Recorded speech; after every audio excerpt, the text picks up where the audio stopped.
来，去年的3月，一对母仔囝伫街路顶罚跪，引发到社会各界的关切。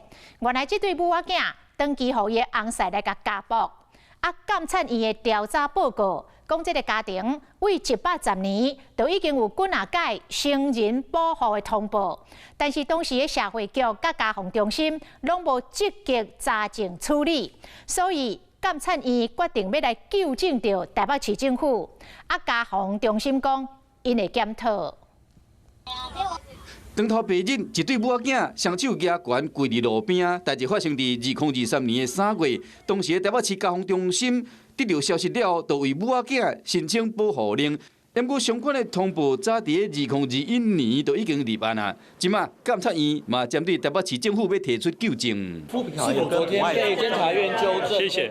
面对记者在问现任的市长蒋万安无加讲，来看监察院纠正的理由。原来这对母仔囝长期受到因翁的家暴。为106年起，就陆续提出脆弱家庭成人保护甲儿少保护通报。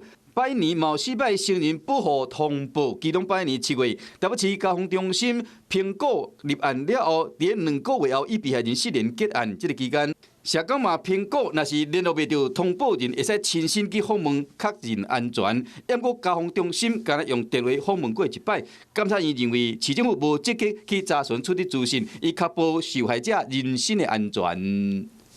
这个母亲申请保护令的时候并未成功，直到见报之后才正式申请保护令，是社会局当时候的行政怠惰。结案评估必须以暴力减缓或终止，家庭暴力以改善为优先的评估指标，避免消极结案的情形。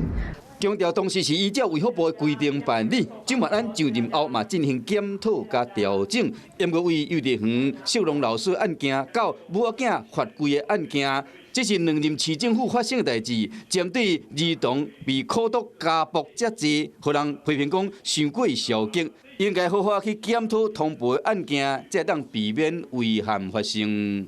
Hello， 我是雷亚，想要抢先掌握最及时的新闻资讯吗？赶快订阅、按赞、开启小铃铛，锁定华视新闻 YouTube 频道。